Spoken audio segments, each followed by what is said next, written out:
Good afternoon to all of you, and welcome to this presentation of the results from our first quarter in this financial year.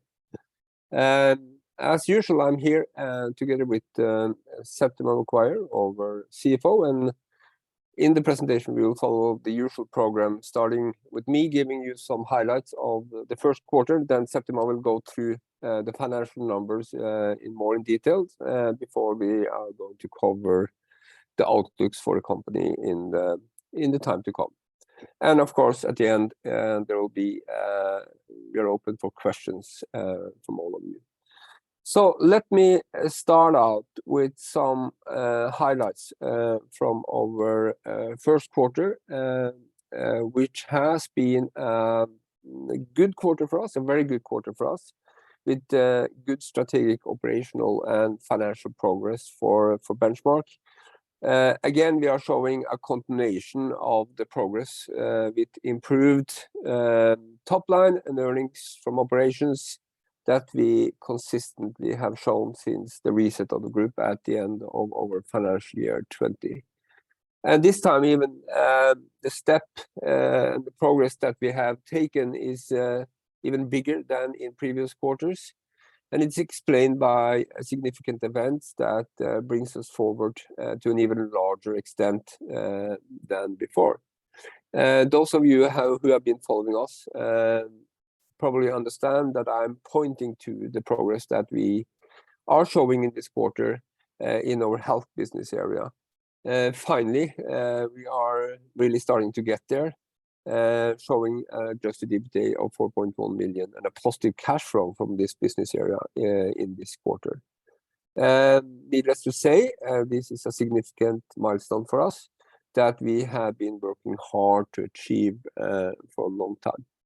But before going more into detail about the health business area, let me summarize some of the key financial figures for the group in the quarter. We are happy to have achieved strong growth in our top line, 36% compared to first quarter last year, with increased efficiency throughout the group, good cost control. This has translated down to an increase in adjusted EBITDA of 61% compared to first quarter last year, ending at an adjusted EBITDA of 12.1 million for the quarter if we exclude fair value adjustment of biological assets. We have also advanced significantly in the quarter to move the group towards becoming profitable at the bottom line. This is, of course, our strong aim. We have seen significant improvement both in terms of EBIT as well as net profit compared to 12 months ago. So we are getting there closer quarter by quarter. At the same positive moment, we also see on cash flow from operations, which has increased to 8.1 million in Q1 this financial year. This should be compared to 1.1 million in the same quarter 1 year ago. All in all, what we consider a strong financial performance and progress, and we are showing progress in all key financial figures for the group. This is also being reflected in our balance sheet, where we ended the quarter with cash of 42.8 and net debt excluding lease liabilities of 37.9 million. A main topic of the year, and you've heard this before, has been the listing in Oslo, the world's leading aquaculture and seafood listing venue. We successfully listed, and this is announced, we successfully listed at Euronext Growth on December the 15th, with the intention to uplist to Oslo Børs main list. At the same time, we are considering delisting from AIM in London, where we are right now. We are in the process of consulting with our shareholders on that topic. The benefits of listing in Norway, we see as many. It is the leading global listing venue for aquaculture and seafood companies. Given that Benchmark is a leading aquaculture biotechnology company, we believe this is a natural place for us to be. And we believe that a positioning of the company on the Oslo listing venue will give more attention to the company from investors understanding aquaculture and seeking exposure to this sector. This again will give better opportunity to get a fair reflection of the values Benchmark represents. The company being a very unique one and a unique bet on the aquaculture industry. Then let me move into more detail on the performance in the quarter in our three business areas. And starting out with genetics, where we have seen strong growth in the quarter, 41% compared to first quarter last year. And it's driven by strong growth in our salmon egg sales in Norway and Iceland. In total, we sold and delivered 118 million eggs in the quarter, which is by far a record for us. The demand has been good, partly explained by a shortage of eggs experienced, especially in the Norwegian market. And in the Norwegian market, they have been dependent on import from Iceland, as we have previously reported.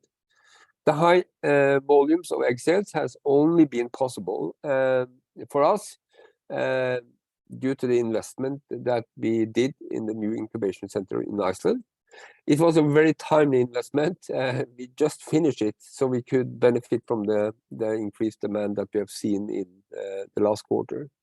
At the same time, that investment also has made us capable of consistently delivering salmon eggs with high technical and genetic quality. Iceland has been and will be a very important part of our salmon genetics operations. We have a very unique biosecure setup there. At the same time, it represents approximately 50% of our total global capacity for salmon eggs. This is also why it has been important for us to bring home the remaining 10.52% of the shares that has been owned by an external party. As announced on February the 17th, we have completed the purchase of these shares and now are 100% owner of the Icelandic operations, and we will be that in the future. We believe that transaction is very value-adding for Benchmark and for our shareholders. The financial results for genetics reflects a combination of well-established and profitable salmon genetics out of Norway and Iceland, but also combined with growth vectors being the Chilean genetics operations, as well as our SPR shrimp and tilapia breeding programs. In our Chilean operations, we are progressing in our efforts to responsibly penetrate the market. We are very confident that we have established a very high quality operation and an excellent organization in this market. That also poses a unique biosecure alternative for the Chilean industry. And this is starting to be recognized by the industry itself. I'll bet it, as we have communicated before, it will take some time from starting from scratch to make this a business as sustainable, profitable. We are still in the ramp-up phase, but we are getting there. This also goes for our SPR shrimp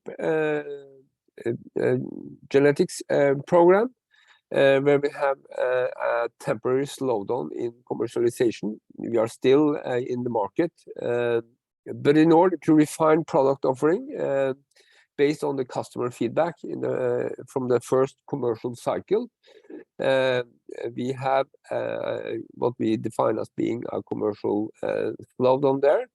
But we expect to regain and relaunch the new lines that we're coming up with in the second half of this year. When it comes to our tilapia breeding program, we are looking there at strategic alternatives for our internal breeding activities, which is part of what we're doing, while we would maintain and strengthen our long-term strategy to grow our genetic services business, which provides genetic services to tilapia breeding programs as well as other breeding programs for other aquaculture species globally. Finally, to be mentioned on genetics, Our long-term leader, Jan Emil Johannessen, has decided to retire during this year. Jan Emil has been an excellent leader for this business in more than 10 years. While we regret losing Jan Emil, we are equally happy sorry, that he will be replaced with Geir Olav Mehlingen, who comes from our own ranks. Currently, Geir Olav holds the position as Chief Commercial Officer of Salmon, and he comes with a very wide and relevant background and a lot of experience and network in the salmon industry. And I'm sure he will take on the task to lead the genetics business in a good way going forward. Sorry.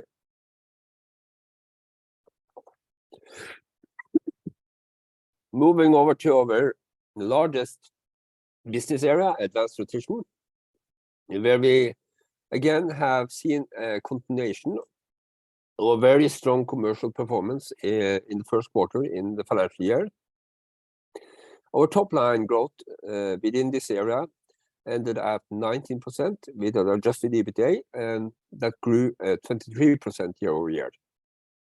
This reflects strong trading in a quarter with growth in all three product groups. It's somewhat helped by favorable effects. At the same time, it should be pointed out that the performance happens despite more challenging markets, especially the shrimp market has been softer throughout the quarter, making the performance that we have had in this business area to stand out even more. Sorry. As in previous quarters, a dominant part of the progress that we have experienced is a consequence of enhanced operations and sharpened commercial efforts. And by our excellent team in INVE, this continues as a key mitigation for us when the markets are more challenging. And we know there will be periods where markets will go up and down also going forward. Key to us over the last 2 years has been to optimize our operations and strengthen our commercial efforts. We have also been working on streamlining our R&D activities. The efforts that we have done on this area has given good results and will still be a very important strategic priority for us in the time to come. I should remind you all that we have tripled the EBITDA from this business area over the last 2 years. We will also, of course, continue our efforts to launch new technologies and solutions in the market. Then finally, over to the performance of health, which I mentioned initially, where we have reached what we consider to be a real milestone in this quarter.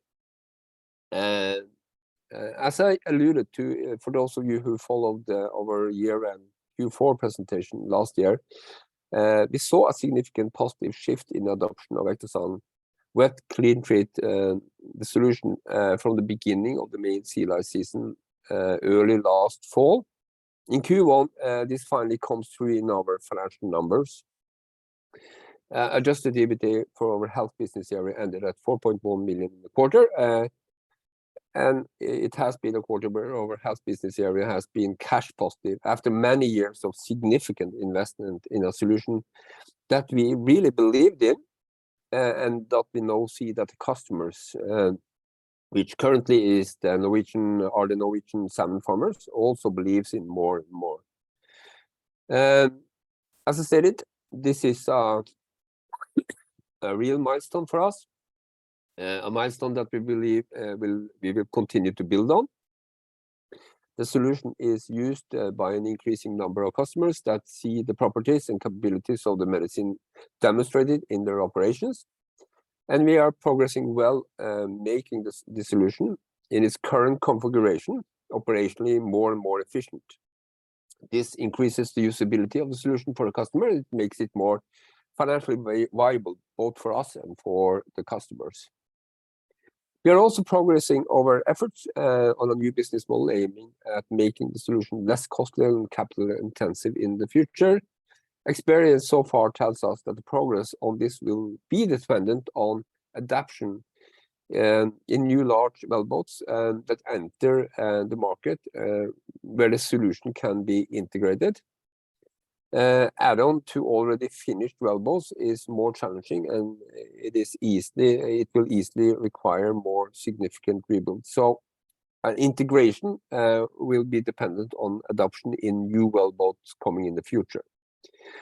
In order to make sure that we are well positioned to drive integrated solutions forward, we have entered into a partnership with leading specialist wellboat equipment provider MMC and ship designer Salt to capture opportunities to integrate the CleanTreat system into new wellboats coming into market. And we are confident that this alliance will make it possible to capture the opportunities for integration that comes in the time.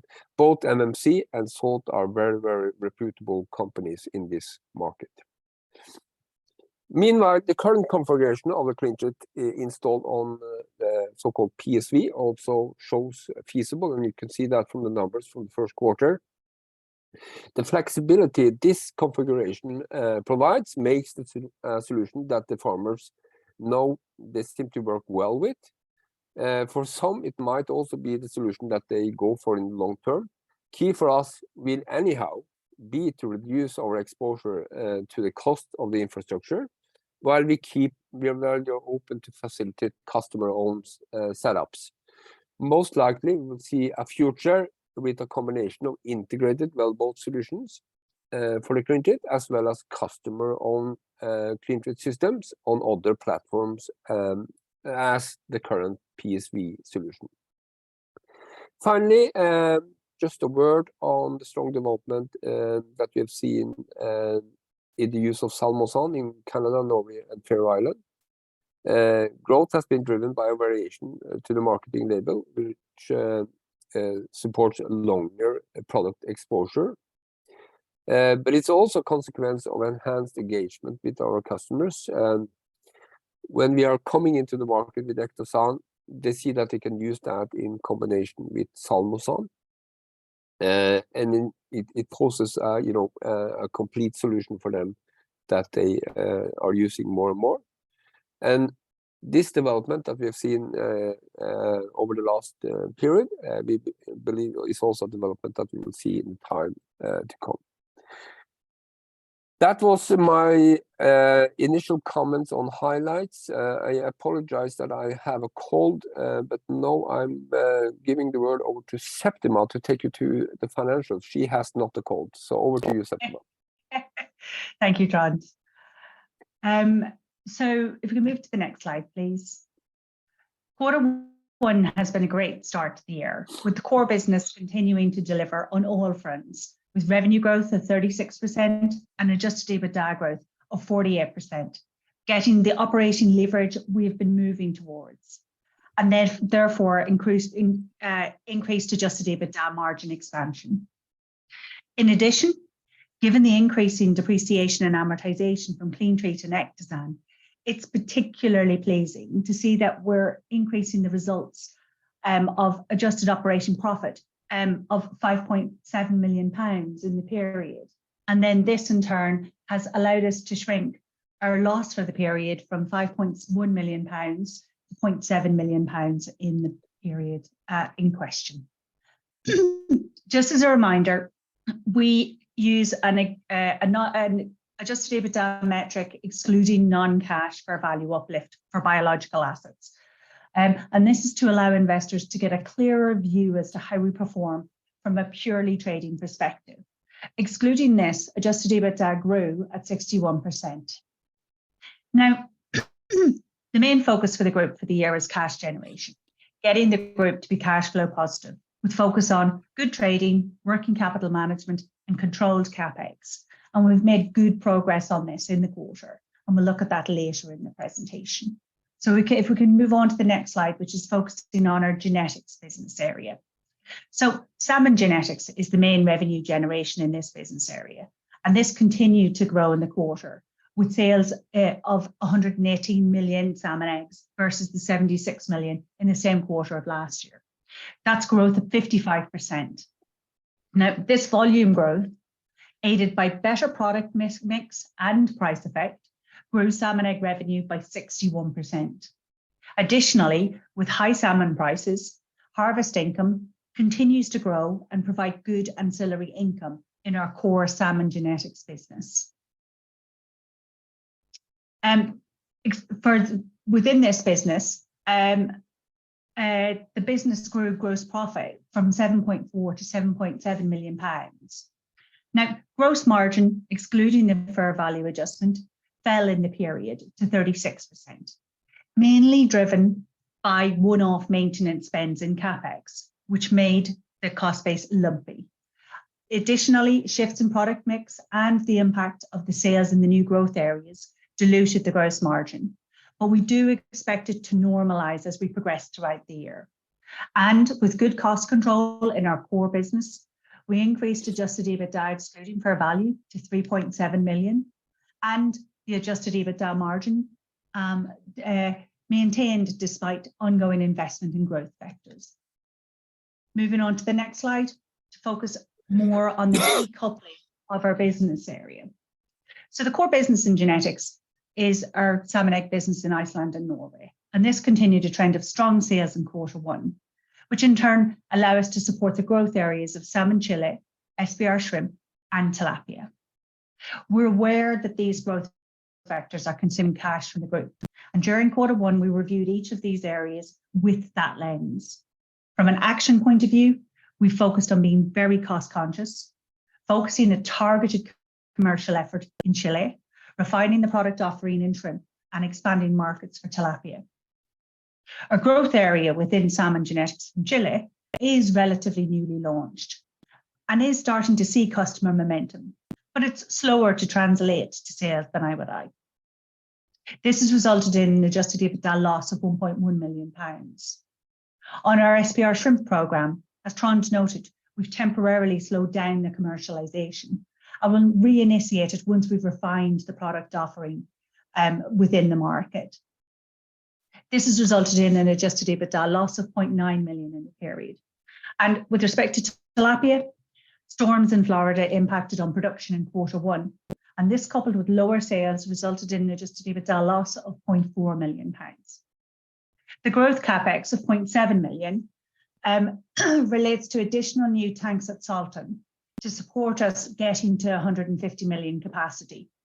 We expect these tanks to be completed in the third quarter of this financial year, which will allow us to stock these and support us reaching the 150 million production capacity target next year. Moving on to the next slide where we can look at our advanced nutrition. So advanced nutrition had a solid start to the year with revenue growth at constant exchange rate of 4%. And we also benefited from tailwinds associated with the US dollar, delivering growth at an overall level of 19%. This in turn drove growth at an absolute level in gross profit to 11.4 million pounds.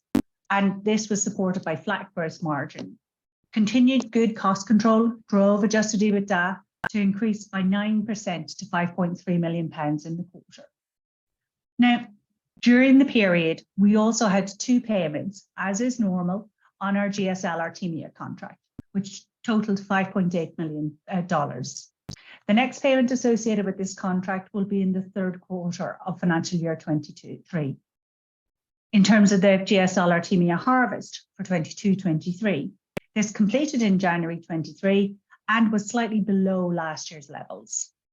But that's not cause for concern. Given that we have still high GSL Artemia inventory levels, a lower harvest may actually help our working capital position for the future as we move forward and this inventory level unwinds. And moving on to the next slide with our health business area. Now, health has made really good progress this quarter, which followed on from a strong end to the financial year 23. It delivered sales of 10.4 million pounds, of which 2.9 million was related to Salmosan, and the balance of 7.5 million to CleanTreat and Ectosan combined. During the quarter, 2.2 million of that revenue was associated with recharges for vessels and fuel. But the increased volumes of Ectosan, along with a strong quarter of Salmosan sales, increased the gross profit by 3.6 million to 6.3 million pounds, and also the gross profit margin to 61%. This increased profit, along with good cost control, resulted in adjusted EBITDA of 4.1 million for the quarter. One of the big challenges around the health business area has been from a cash generation point of view and its ability to cover the cash costs of the leased vessels. But in Q1 23, we delivered adjusted EBITDA after cash lease costs of £2 million, which is very good progress to illustrate the cash viability of the current PSV business model. Moving on to the next slide, focus on cash flow. So overall, I am happy with the progress that we've made with cash generation in the quarter. Whilst it is only one quarter within this financial year, we had cash conversion of 76% in the quarter, which is within our medium-term target range of 70 to 80%. Additionally, we delivered free cash flow as a percentage of sales of 8%, which is moving us towards our medium-term target of 10 to 15%. From a cash flow perspective, we delivered cash generated from operations after working capital of £9.6 million versus 2.1 for the same period last year. This is reflective of better trading in the period and focus on working capital investment, 2 points of focus that we had promised we would maintain through the year. Additionally, as I noted earlier in nutrition, included within the cash flow is also the payments on the take-or-pay contract. So with improved trading, we also had cash out for interest and taxes of 3.6. And we continued to focus on ensuring that we had controlled capex for the period of 1.9. So as you can see, our cash position was also aided by the equity raise, which we completed in December 2022, with net proceeds of £11.6 million. From a structural financing point of view, as you may recollect, at the end of financial year 22, we'd refinanced our bond debt into a new green bond facility with a September 25 maturity. In addition to that, in Q1 23, we refinanced our debt associated with our Salton facility to extend the term out to 2028. And we also refinanced our $15 million RCF revolving credit facility into a £20 million revolving credit facility with a March 25 maturity. With all our facilities refinanced within the last 6 months, we have financial stability as we focus on growing the business and moving it towards cash positive this year. And on that note, back to you, Trond. Thank you, Septima. And moving over to outlooks. As you would have seen, we have landed a strong first quarter. It's what we state as being an encouraging start of the year. We have entered the year with good momentum and good progress in all the 3 business areas. And this is also a development that has continued after the post period. The way we look at things now, we have good visibility in genetics with a very solid order book on salmon eggs for the remaining part of the year. It gives us good visibility on the performance on that business area, since salmon genetics is the commercial backbone of a genetics area. In advanced nutrition, we see a softer market. We also had that in Q1. We see that continue in the coming 2 quarters.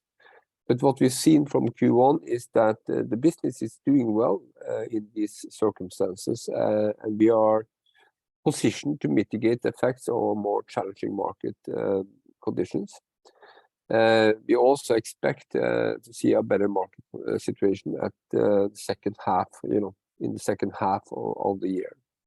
In health, as I said in my go-through of that, we have reached a milestone in what we have shown in the Q1 in this financial year.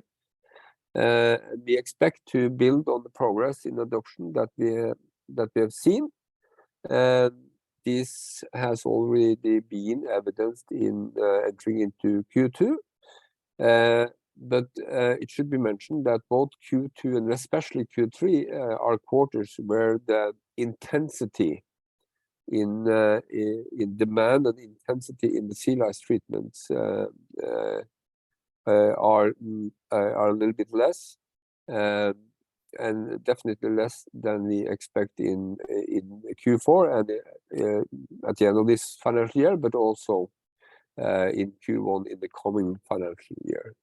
But all in all, we expect here to continue to build on what we have achieved so far in this business area. We have reached a milestone. All in all, we are very determined to continue the journey that we are on, consistently improving the performance quarter by quarter, keeping discipline in what we are doing, driving the group towards being cash generative, as it should be in the time to come. On a final note, let me end the presentation reminding everybody why Benchmark is a unique company, a unique value proposition, a unique investment opportunity. Because if you look at how we are positioned, we are lucky to be in a very prosperous industry, the aquaculture industry. This is an industry that is young. It will play a crucial role in global food supply in the future. Consequently, we will have strong growth driven by global megatrends such as demographics, sustainability, and health. So the industry in itself, where we are positioned, will provide strong structural growth for those companies who are well positioned. And this is exactly what Benchmark is. In this in the aquaculture industry, we provide specialized, high-margin, mission-critical solutions to enhance farming efficiency, animal growth, fish health, and fish welfare, which are the crucial factors within any biological production, also in aquaculture. And in this industry, we hold market-leading positions in what we do, with a broad and very relevant footprint. In sum, what we are a unique aquaculture bet. Truly a unique biotech platform, in my mind, probably the most unique one in the industry, and I've been in the industry all my life. But bear in mind, we are also a very well invested one. Know that we are having not only two, but we have three business areas who's well positioned for growth and increased profitability. The good news is also that the company has been through and is at a point where we have well-established strategies and a financial framework for growth and returns. We are long past the initial development stage. We have executed on needed reset of the business, establishing firm commercial foundations and financial discipline. And we are now at the stage of consistent delivery, and I think we have showed that over the last quarters. On a financial framework that will generate cash and returns. And finally, remind everybody that we are just not an ordinary company. We are really a purpose-driven company with a high-quality organization, with strong ESG credentials. Sustainability has always been at the core of this company, and it will always be at the core in what we are doing. So with those words, I think I will end my presentations, and we can be guided through a Q&A. Thank you to you both. We've got a number of questions. What is the growth rate of the aquaculture industry, and do you see it continuing? Yes, I see it continuing. What is the rate of the industry? For sure, I firmly believe, and I'm not alone, that the aquaculture industry will play a crucial role in food supply, global food supply going forward. It's a large potential there. So it will definitely continue.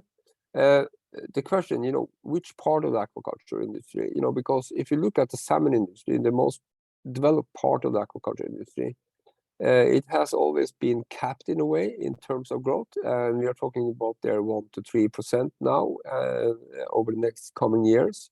What could change that is new production paradigms that could add to that growth, but I think very moderate growth in salmon industry. Shrimp a little bit higher, not so developed, still growing. I would say 5 to 7%.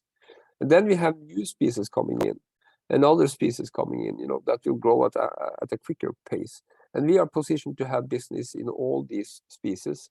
So what the aggregate is, I would say, if I should give you an aggregate, I would say 5 to 7% over the years with all the species in aquaculture, and for sure it will continue. Thank you. The purchase of the minority shareholding in Iceland implies a healthy valuation for that operation.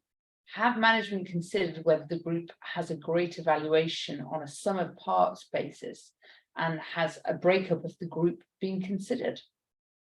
It's a very good question, and I'll just take the Iceland piece first. Yes, the price that we paid for Iceland does actually represent a perceived uptick in value, but we feel that we got a very good multiple for it, and it will be very accretive from a shareholder value point of view. So we are pleased to have that part of the group fully within our control.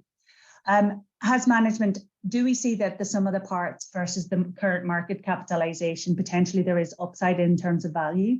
Potentially there is, and that's part of the reason why we've been looking to do something differently around, the dual listing with Oslo, to try and get more attention to the company, to get more focus, so that we can try and bring through into the share price the embedded value that we see within that group, within each of the three business areas.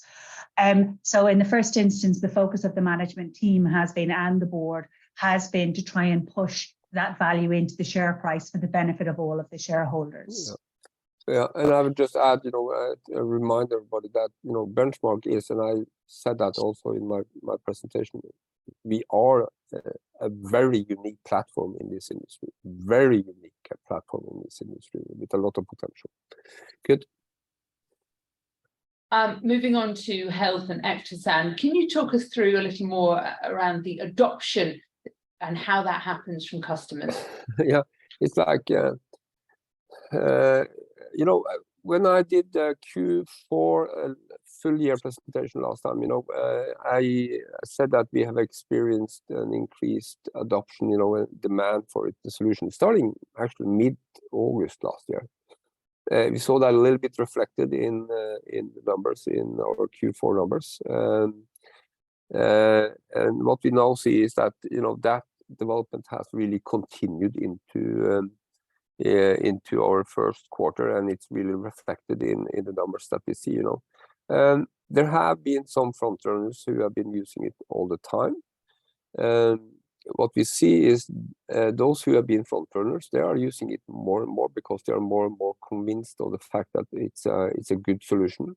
And then new players are coming in all the time, so that are using it more and more.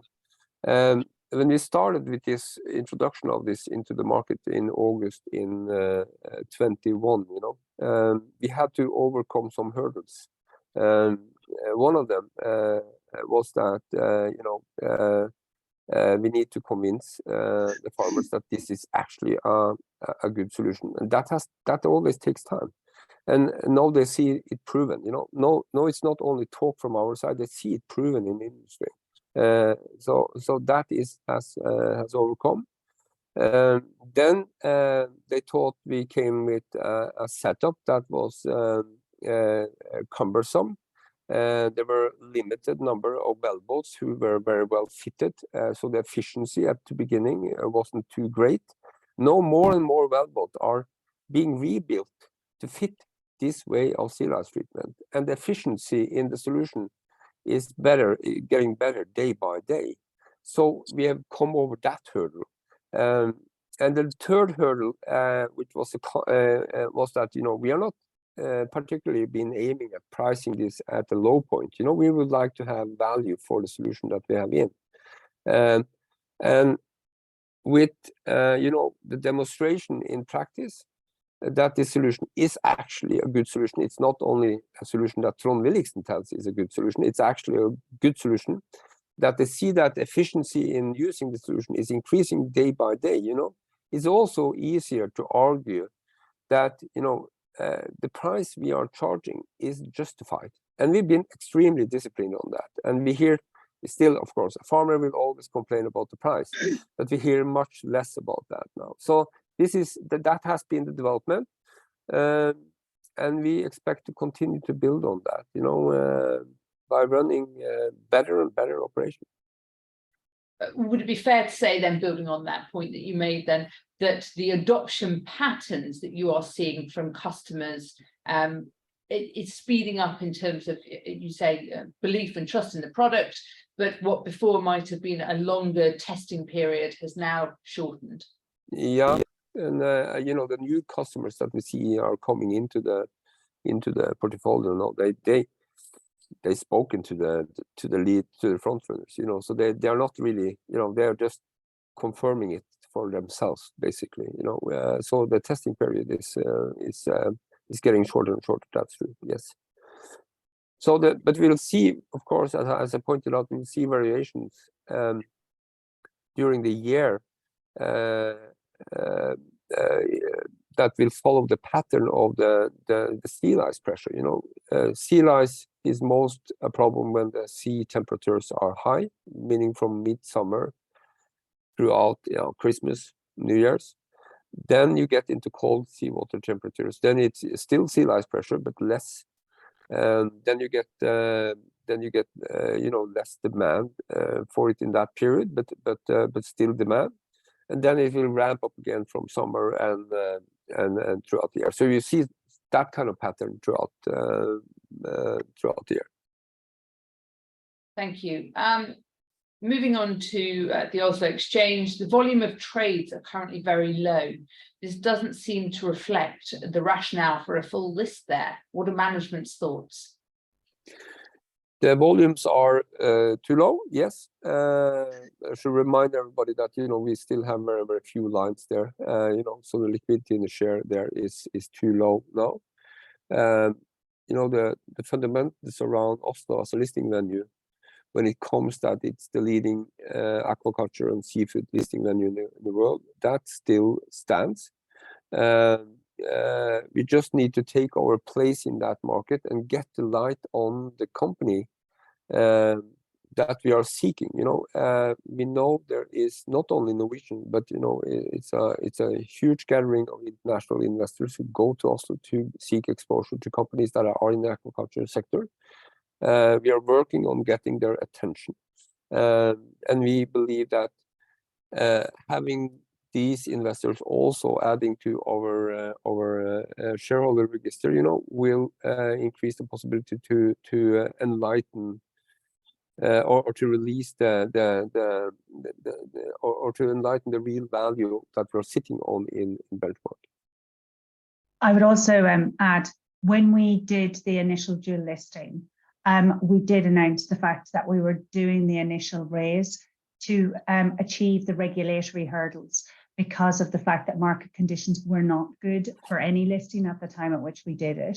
So we were doing the initial raise to achieve a free float of 15% and on the VPS on the Oslo Exchange, and then also the number of shareholders that we needed to have in place was over 100 because of that fact. So that is one of the contributing factors. So we did not say that it was going to be an immediate overnight improvement in terms of the number of lines that we had there, given the fact that the dual listing was put in place at that point. Okay, leading in from this, people talking about delisting from AIM, which I know is still ongoing in terms of its consultation period and no decisions have been made. But looking ahead, if that situation were to arise, there is a question here around shareholders becoming forced sellers. How can that be in the best interests of them? So perhaps you can talk about mechanisms that might exist so that people don't have to become forced sellers. And what you expect the wider impact to be on these UK retail investors. So from a practical point of view, even now, if somebody wants to move their shares over to Oslo, you can see opportunities there. We have put in place mechanisms to actually facilitate that. There's a company that if your broker cannot already support you doing so, we have a third party company called Dygate, which can facilitate the shares being moved over and then ultimately to facilitate them being able to be traded within the Oslo Exchange. So we don't want to leave behind our UK shareholders because of the fact that we're very aware of the fact that the UK is has been extremely loyal to Benchmark, and Benchmark would want to do everything, even at a dual listing perspective, to try and create shareholder value for those UK shareholders.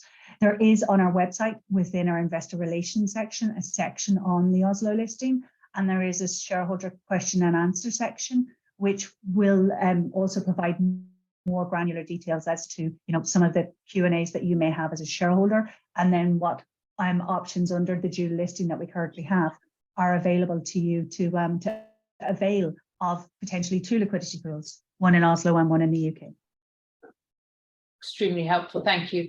Well, that's it from questions. So just congratulations to you both again on some strong numbers and fantastic cash conversion. We look forward to catching up at the interims Q2. Wonderful, thank you. Thank you.